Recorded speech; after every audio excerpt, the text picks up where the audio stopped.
Hello and welcome to Learning by Teaching. I'm your host, Henry Nolden, back for once again diving into the depths of Socratic logic by Peter Kreeft. Let's see. So in our last video, we talked about the two logics. Specifically, we discussed the problem of material implication. I still haven't figured out what exactly it is, other than it sounds like complete nonsense. So I'm going to operate on the assumption that the people who, like, the fact that someone like Kreeft would take the issue seriously and would acknowledge that it has some useful benefits tells me that there's probably some limit to my understanding on the matter. It's one of those things that might just require a really good teacher on it. So, sadly, I'm not at least not for that subject. But today I'm going to go put out two videos. The first one we're going to be looking at his summary on pages 26 and 27, where he summarizes all of logic in just 2 pages. So hold on with me. This is going to be a bit of a whirlwind. So, logic, in general, is rooted in some very basic understandings, as one might expect. Beginning with the ancient philosophers, given that this is Socratic logic and it's focused on the logic created by Socrates and Aristotle, we're going back to our roots here. The ancient philosophers defined man as the rational animal. That's what Homo sapiens means in Latin, by the way. To be the sapient. Sapiens is the root from which we get sapient. To be human is, among other things, to reason, or to give reason for things. It's not the only thing that makes us human, but it is a significant part. It is necessary but not sufficient.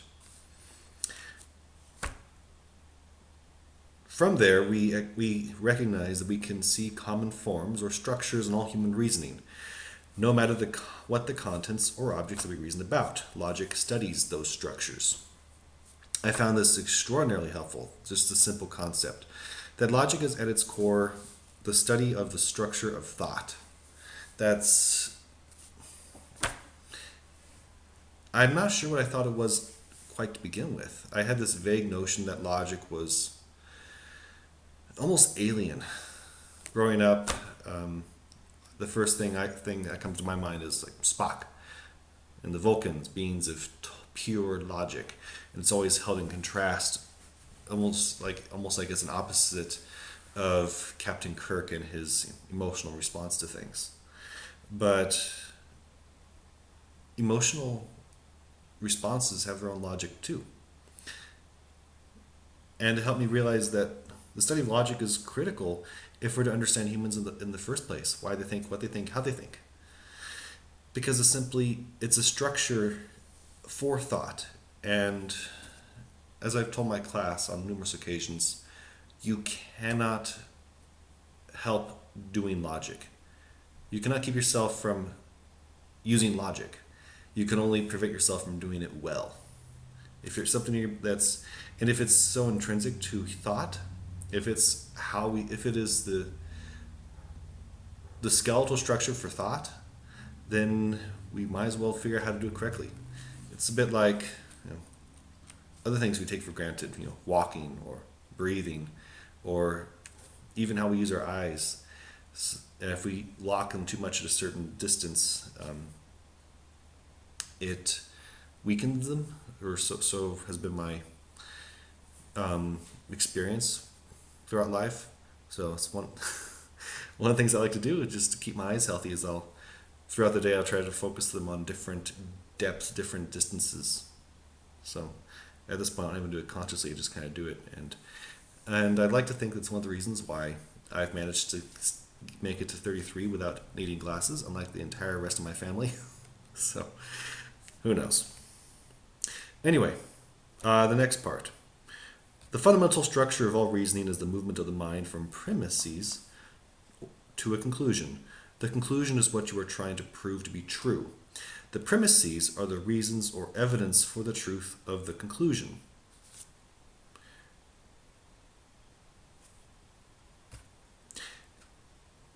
this is so simple and straightforward that one would not think it needs much elaboration upon. But I think it's one of those things that causes a lot of people difficulty because we have this idea in our modern culture that we should be free to think whatever we want, to do whatever we want. We don't like the thought of having limits upon what we can do. And going back to this as a reminder that no, regardless of how you might think or feel about it, to a greater or lesser extent, our ability to perceive the world around us is limited by the fact that our minds are structured to go from premise to conclusion. If you try to go out of that, I think that's a very dangerous place to find yourself. The two basic kinds of reasoning are inductive and deductive. Inductive reasoning reasons from particular premises. For example, I'm mortal and you're mortal and he's mortal and she's mortal, usually to a more general or universal conclusion. For example, all men are mortal. This is the kind of reasoning you would see in a lot of Sherlock Holmes stories, where he looks at particular details and reasons from those to more general facts about the person. I see you have a slightly less tan spot on your finger.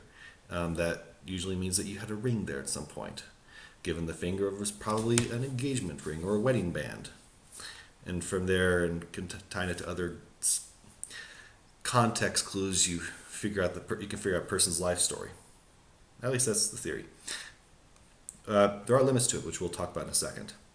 Deductive reasoning reasons from at least one general or universal premise. For example, all men are mortal, usually to a more particular conclusion. For example, I am mortal. Inductive reasoning yields only probability, not certainty. It is not certain that all men are mortal, merely on the basis that 4 men or 4 million are. Deductive reasoning, when correct, yields certainty. It is certain that if, keyword here, if all men are mortal, and if I am a man, then I am mortal. Deductive reasoning is what you usually see with, well,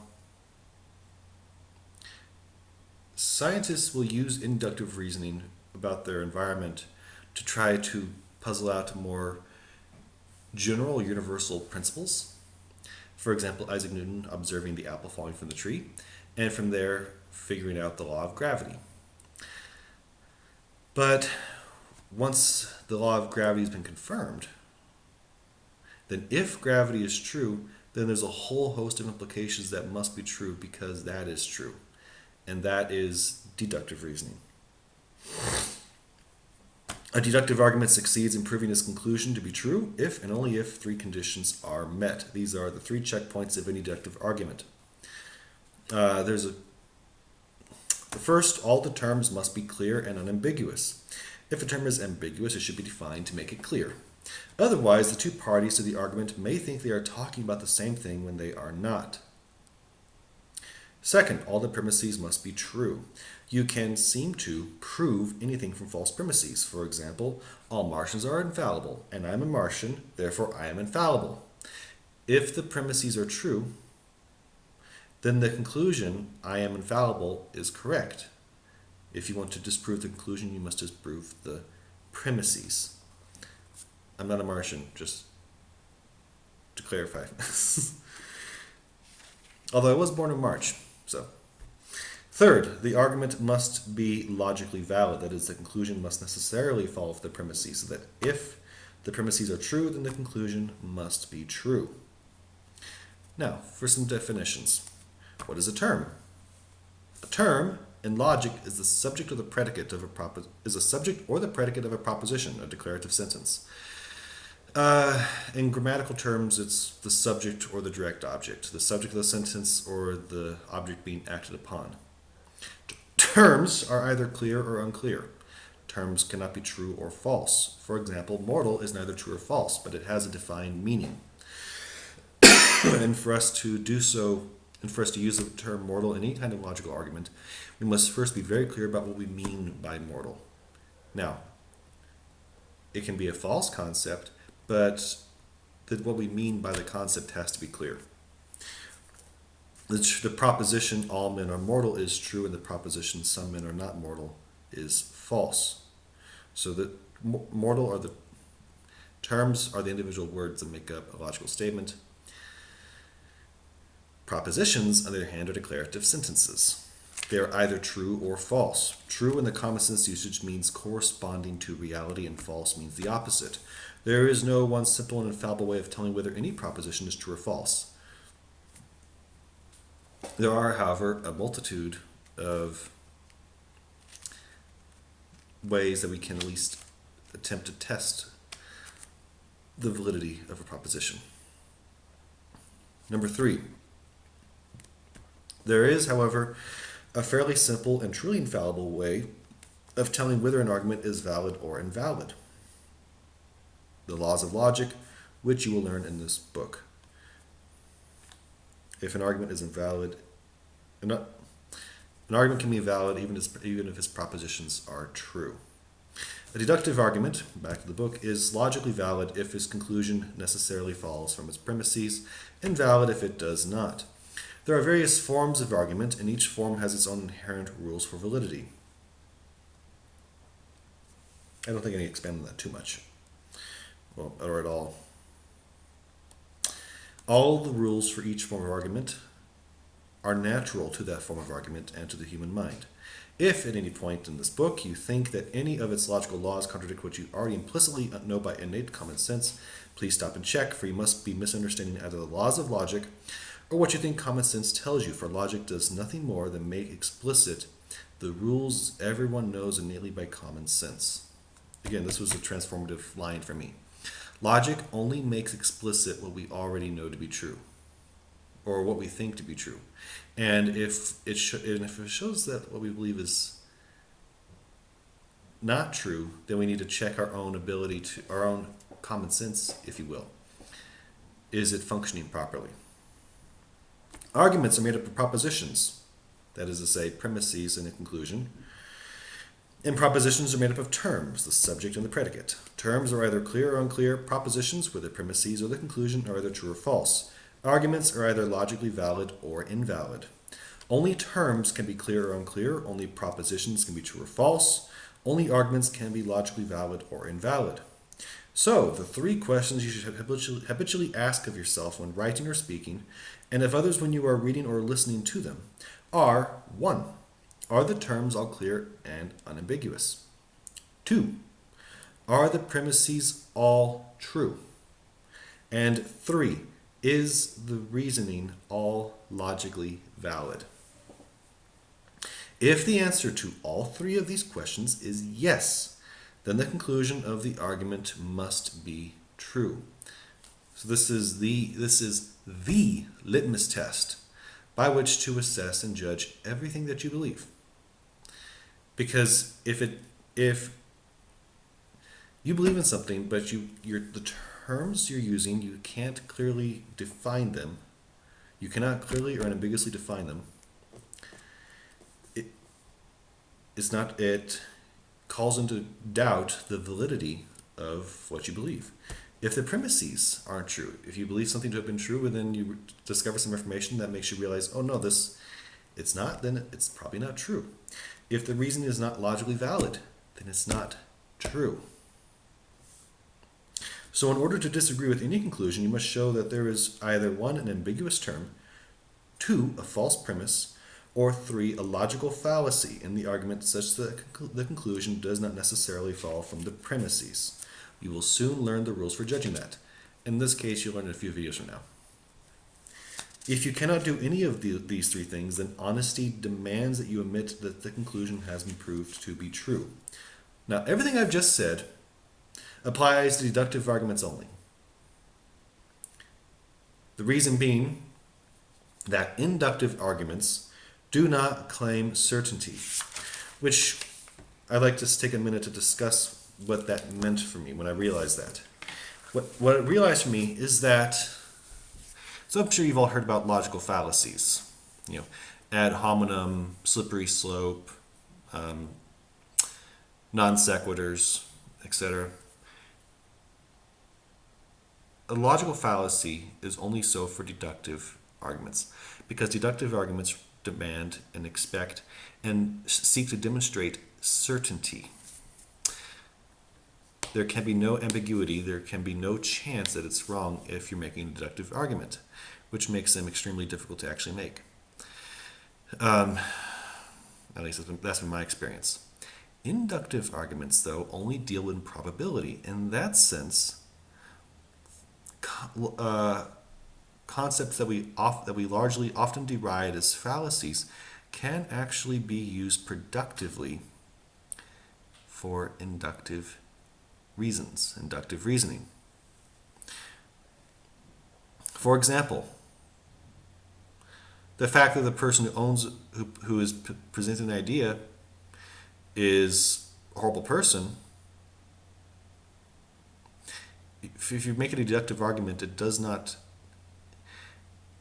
the fact that they're a horrible person does not mean that they are necessarily false because they're horrible. It's the whole, Hitler liked dogs argument. But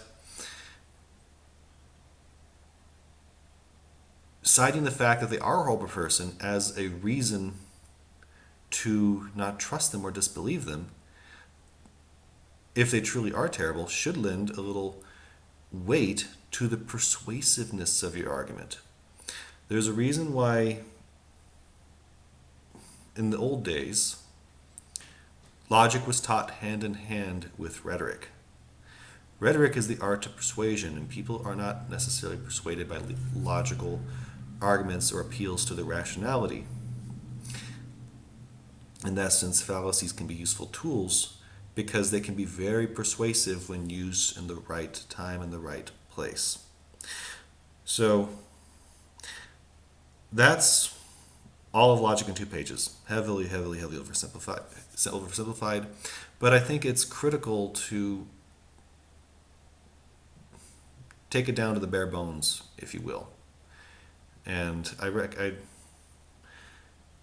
if you're using this video series as a systemic approach to studying logic, you might want to refer to it you might want to bookmark it or refer to it on multiple occasions to make sure that these key and core concepts, remain fresh in your mind. So that's it for this video. I'm going to put up and start working on the one as soon as this one finishes. But thank you, and Godspeed. See you in the next video.